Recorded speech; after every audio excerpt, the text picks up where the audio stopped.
Here are 8 simple tips to build fast urgency on discovery calls so you can progress deals and close deals fast so they stop stalling out. If you watch to the end, I'll share 19 of my favorite questions to help you with this. So number 1, seek pain.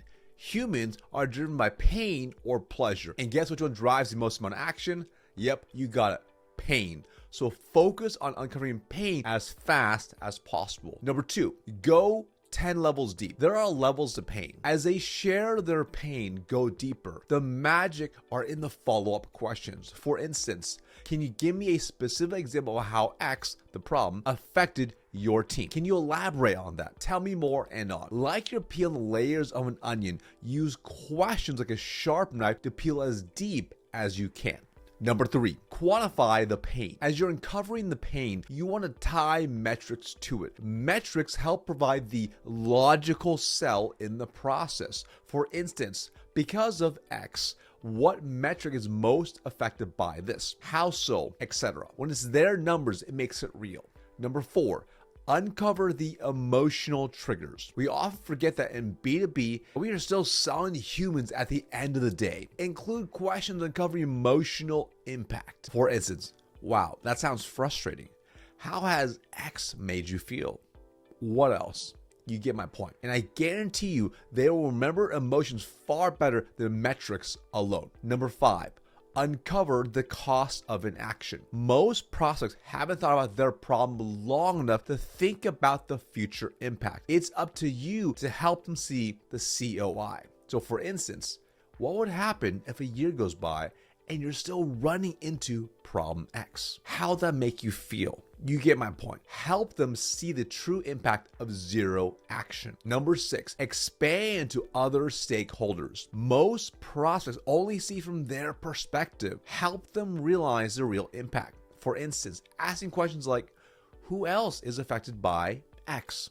How so? In what way? You get my point. Now, a hint. When you do this properly, this helps guide you in the next steps to actually properly multi-thread. Number 7, don't pitch. As you're going through the discovery and uncovering pain like this, you'll be salivating to start pitching or telling customer stories. Stop, stop, stop.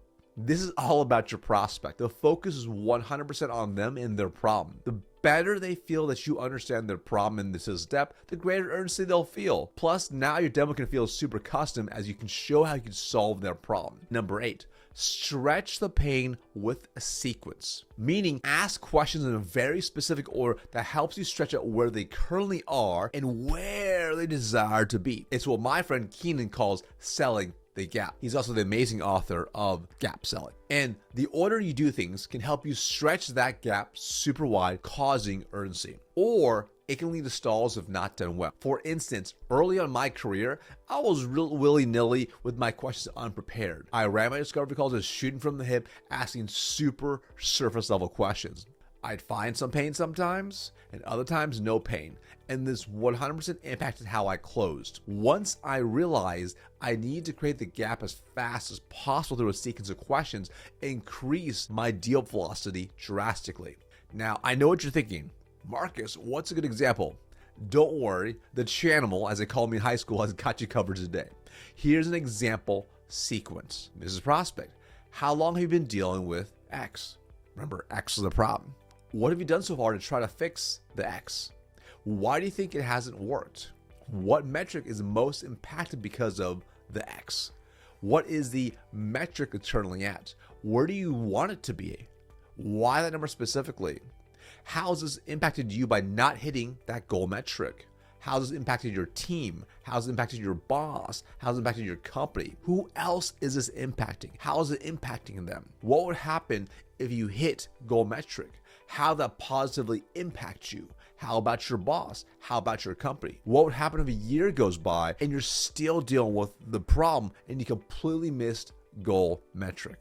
Now, keep in mind, these are first layer questions. I'm just saying them out loud in an order without making a conversation with someone. So I'm not able to adjust my tact, my tone, etc. based on how they respond. And if there was a real prospect here, I'd have follow-up questions between the questions that take it from a level 1 to 5 pain to level 10 using something like my RIM framework. And if you'd like to learn my exact RIM framework to create level 10 pain, I'll show you exactly how to do it in this next video right here.